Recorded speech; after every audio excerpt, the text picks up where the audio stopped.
21 de agosto de 1941, 11h30. Wolfschanze, Prússia Oriental. O marechal de campo Fedor von Bock está de pé diante da mesa de Hitler. Atrás dele, mapas mostram o grupo de exército centro, a apenas 350 quilômetros de Moscou. Suas forças Panzer acabam de capturar Smolensk. A estrada para a capital soviética está essencialmente aberta.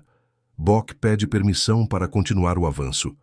Guderian e Roth, seus comandantes de Panzer, estão prontos. Munição suficiente. Combustível suficiente. Moral alto. Podem estar em Moscou em 3 semanas. Hitler levanta a mão para. Não. Bock fica paralisado. Mein Führer, este é o momento. Os soviéticos estão desorganizados. Suas defesas de Moscou são mínimas. Se esperarmos... Leningrado primeiro, Hitler interrompe. Depois Kiev. Depois Moscou. Mas, Mein Führer, Moscou é o centro de gravidade soviético. É o nó ferroviário principal. Se capturarmos... Minha decisão é final. Naquele momento, na sala de conferências da Toca do Lobo, Hitler tomou a decisão que custaria à Alemanha a guerra no leste. Não uma batalha, não uma ofensiva, uma decisão administrativa de prioridades estratégicas.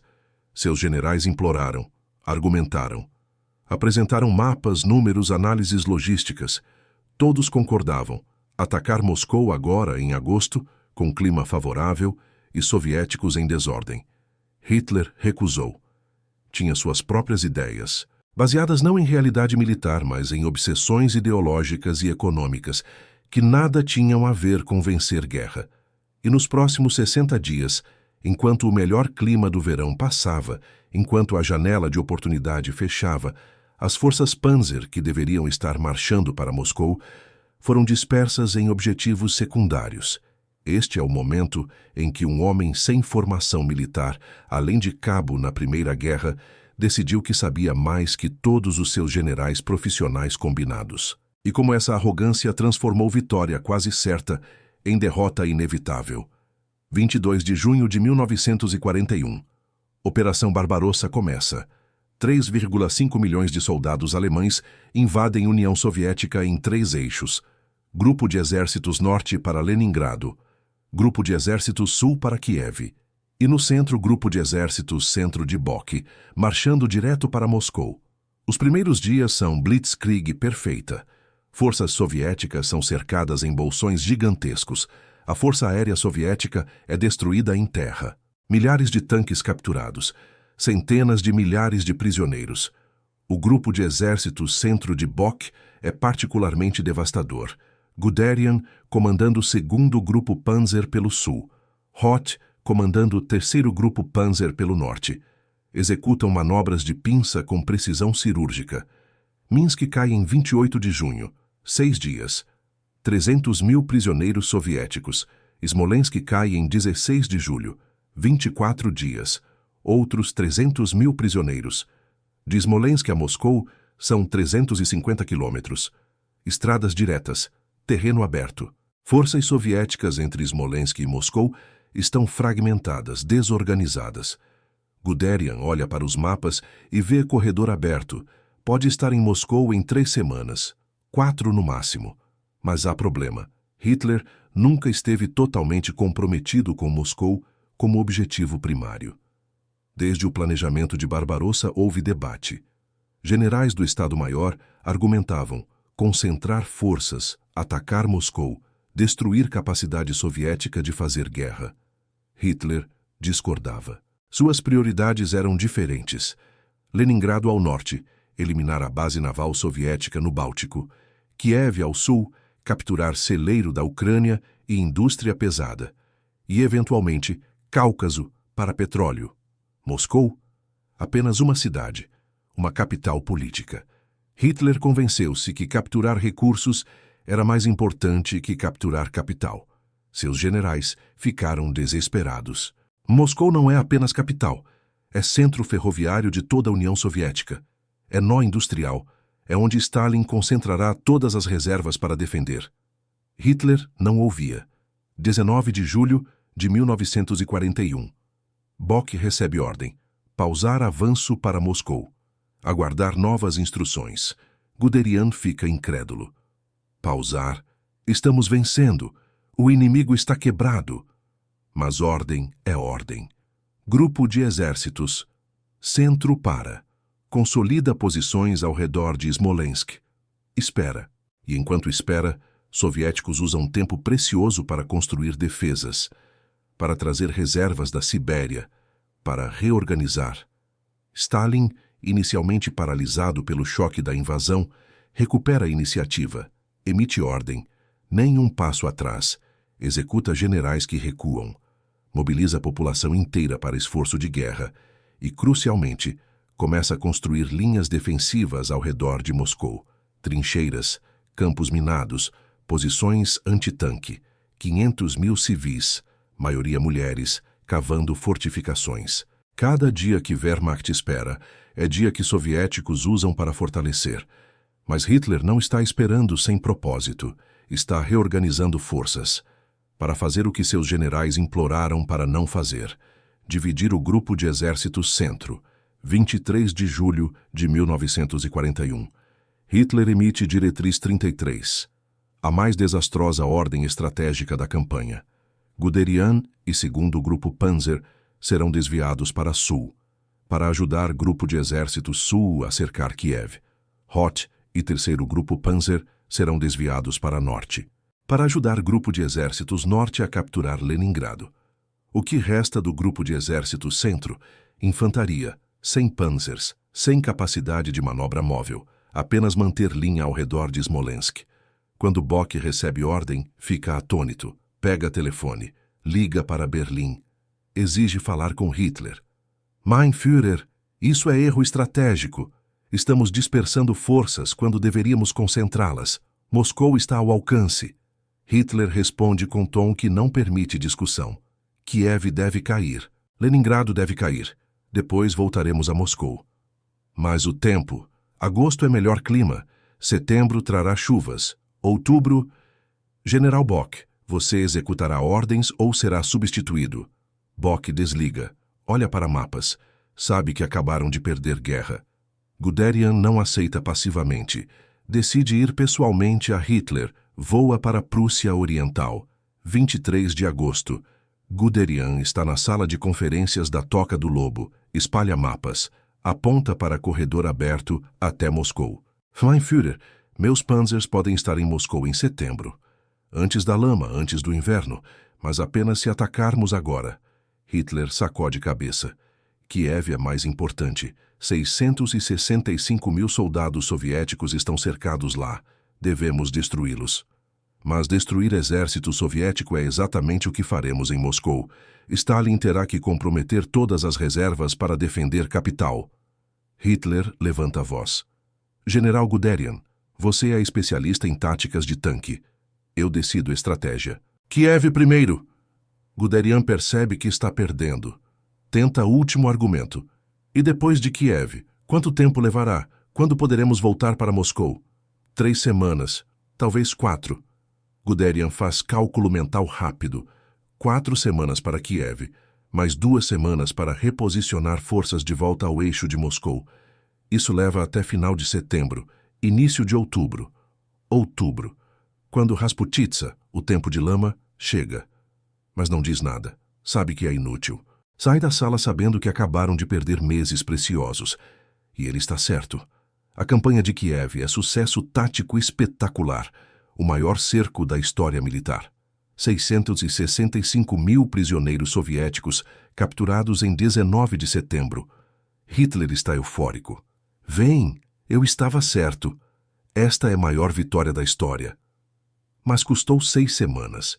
6 semanas de agosto e setembro. 6 semanas de melhor clima do verão.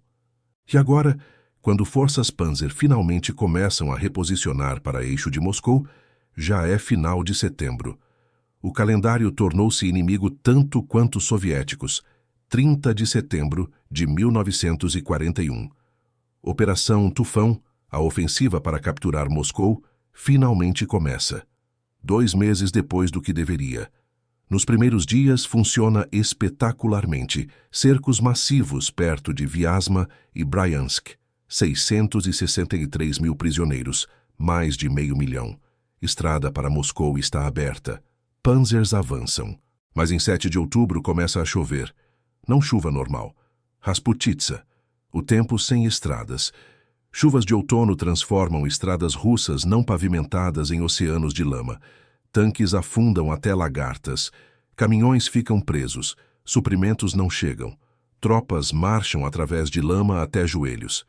Guderian escreve em diário: se tivéssemos atacado em agosto como pedi, estaríamos em Moscou agora. Em vez disso, estamos lutando contra a lama. Velocidade de avanço cai de 50 km por dia para 5. Depois 2. Em alguns lugares 0. E temperaturas começam a cair. Soldados alemães ainda estão em uniformes de verão. Wehrmacht havia planejado terminar campanha antes do inverno. Roupas de inverno foram deixadas na Alemanha. Casos de hipotermia explodem.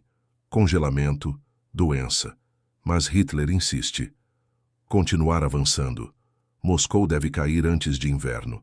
Então continuam, através de lama, através de frio, a 5 km por dia. Em 15 de novembro, lama finalmente congela. Tanques podem se mover novamente. Última tentativa desesperada. Mas agora temperaturas estão a menos 20 graus, depois menos 30, depois menos 40. Equipamento alemão falha. Óleo lubrificante congela. Motores de tanques não ligam, armas travam. E soviéticos trouxeram divisões frescas da Sibéria. Tropas acostumadas a frio extremo. Equipamento projetado para inverno russo. 28 de novembro. Elementos avançados alemães alcançam Khimki, subúrbio de Moscou.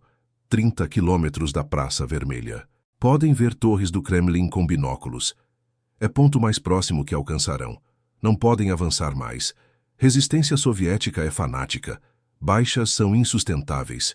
Frio está matando tanto quanto balas. 5 de dezembro de 1941. Soviéticos contra-atacam. Tropas frescas. Tanques T-34. Ao longo de toda a frente de Moscou, alemães, exaustos e congelando, começam a recuar. Hitler emite ordem.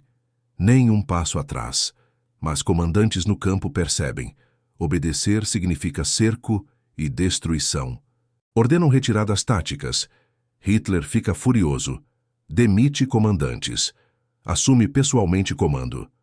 Mas a Operação Tufão falhou. Moscou não caiu. E com aquele fracasso, chance da Alemanha de vitória rápida no leste evaporou. Então, por que Hitler fez isso? Por que dispersou forças quando todos os generais diziam para concentrá-las em Moscou? A resposta está na psicologia e ideologia de Hitler. Primeiro, Hitler nunca confiou totalmente em generais profissionais. Vinha de classe média baixa, não tinha pedigree aristocrático prussiano. Via generais como elitistas que duvidavam dele, e tinha razão em certo sentido. Generais duvidavam, haviam duvidado da reocupação da Renânia, haviam duvidado da anexação da Áustria, haviam duvidado da invasão da França. E Hitler provara-os errados em todas as ocasiões. Então, por que deveria ouvi-los agora? Segundo, Hitler pensava em termos econômicos e ideológicos, não militares puros. Leningrado era berço do bolchevismo. Tinha que ser destruído por razões simbólicas. Ucrânia tinha grãos, tinha indústria, tinha recursos. Hitler estava obcecado com autossuficiência econômica. Cáucaso tinha petróleo. Sem petróleo, Wehrmacht não podia funcionar. Generais argumentavam: capture Moscou, destrua a capacidade soviética de fazer guerra, e todos esses recursos cairão em nossas mãos de qualquer forma. Hitler não aceitava essa lógica.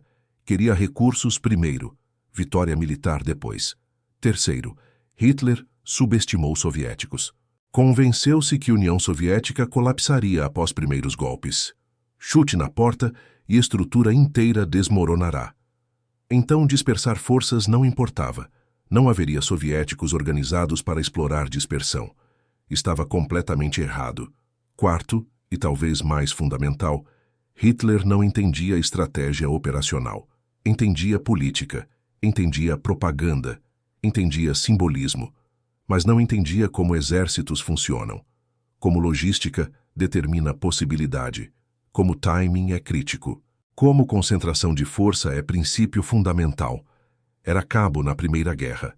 Experiência de nível mais baixo de comando. Nunca comandou nem mesmo pelotão em combate, mas convencera-se que instinto político e vontade podiam substituir conhecimento militar profissional. E ao redor dele, criara sistema onde ninguém podia desafiá-lo efetivamente. Keitel e Jodl eram sim-men. Apenas repetiam o que Hitler queria ouvir. Generais de campo como Bock, Guderian, Hoth podiam protestar, mas não tinham autoridade para recusar ordens. Sistema não tinha mecanismo de correção, nenhum freio, nenhuma forma de parar decisões desastrosas. E se Hitler tivesse ouvido? Se, em julho de 1941, tivesse concentrado tudo em Moscou? Forças Panzer de Guderian e Hoth continuariam avançando de Smolensk. Chegariam a Moscou em agosto. Clima ainda favorável, sem lama, sem inverno. Defesas soviéticas ao redor de Moscou ainda estariam incompletas. Reservas siberianas ainda não teriam chegado. Batalha seria brutal. Soviéticos defenderiam ferozmente, mas Wehrmacht teria vantagens que não teve em outubro-dezembro. Melhor clima. Linhas de suprimento mais curtas, tropas não exaustas de meses de campanha. Moscou teria caído? Possivelmente. Provavelmente. E então? Guerra teria terminado? Não necessariamente. Stalin provavelmente teria movido capital para além dos Urais. Fábricas já estavam sendo evacuadas. Reservas humanas da União Soviética eram vastas, mas teria sido golpe psicológico massivo. Moral soviético poderia ter colapsado. Aliados poderiam ter questionado viabilidade de continuar apoio. E, crucialmente, teria liberado forças alemãs para outros objetivos. Leningrado, Cáucaso. Sem duas frentes massivas, Wehrmacht poderia ter consolidado conquistas. Mais provável, teria mudado dinâmica de negociação. Stalin poderia ter considerado armistício, especialmente se, como Hitler esperava, japoneses tivessem atacado Sibéria, não atacaram.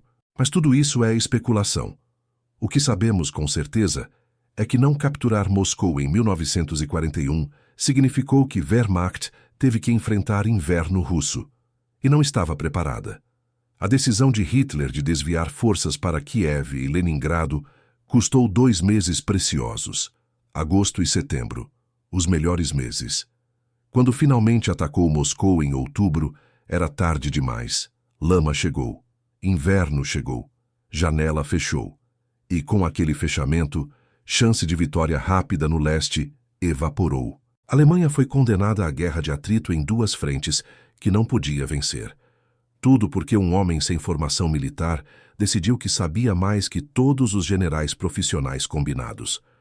O fracasso de Tufão teve consequências que reverberaram até fim da guerra. Wehrmacht nunca recuperou o momento ofensivo estratégico no leste. Após dezembro de 1941, estava reagindo, não iniciando. Cada ofensiva subsequente foi tentativa de recuperar iniciativa. Stalingrado, em 1942. Kursk, em 1943. Todas falharam. E cada uma fez Wehrmacht mais fraca. Mais homens perdidos, mais equipamento destruído. Enquanto os soviéticos ficavam mais fortes, mais produção, mais experiência, mais confiança. Se Moscou tivesse caído em agosto de 1941, história inteira da Frente Oriental seria diferente. Mas não caiu, porque Hitler ignorou generais, dispersou forças, desperdiçou tempo precioso e pagou o preço nos anos seguintes. Em Stalingrado, em Kursk, em Bagration, em Berlim.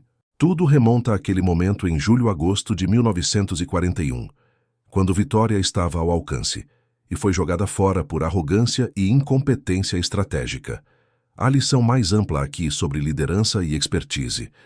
Hitler era líder carismático, tinha instintos políticos extraordinários, entendia propaganda, entendia psicologia de massas, mas não entendia a guerra moderna, e recusava aceitar que havia coisas que não entendia.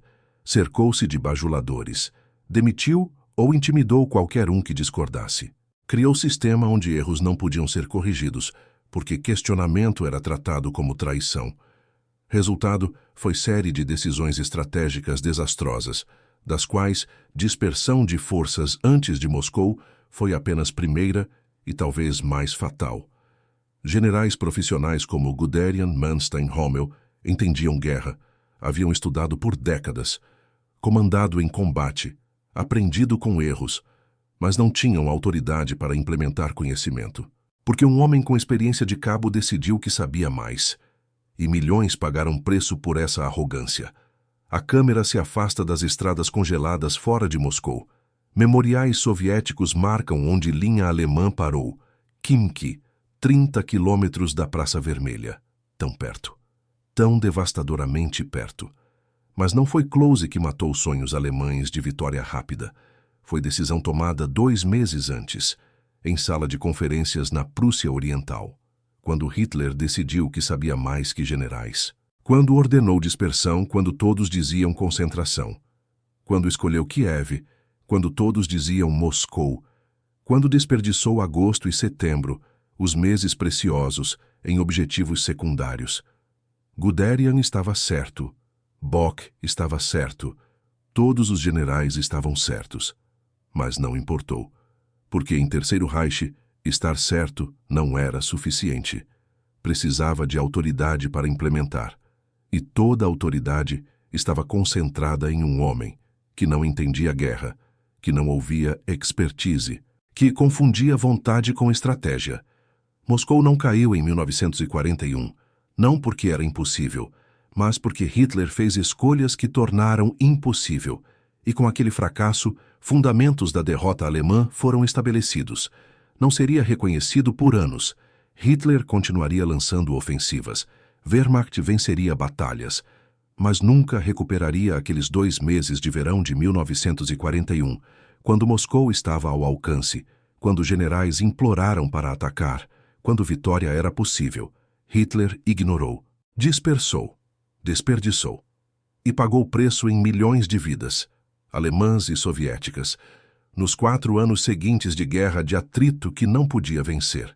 A lição permanece clara 80 anos depois. Expertise importa. Conhecimento profissional importa. Ouvir pessoas que realmente entendem assunto importa. Arrogância mata, literalmente. E sistemas que concentram poder absoluto em uma pessoa, sem mecanismos de verificação, sem forma de corrigir erros, produzem catástrofes. Hitler ignorou generais e perdeu Moscou. Perdeu guerra. E destruiu o país que alegava estar salvando. Tudo porque não conseguiu aceitar verdades simples. Que ser líder não significa saber tudo. E que ignorar expertise em favor de instinto é receita para desastre. Moscou prova isso. Para sempre.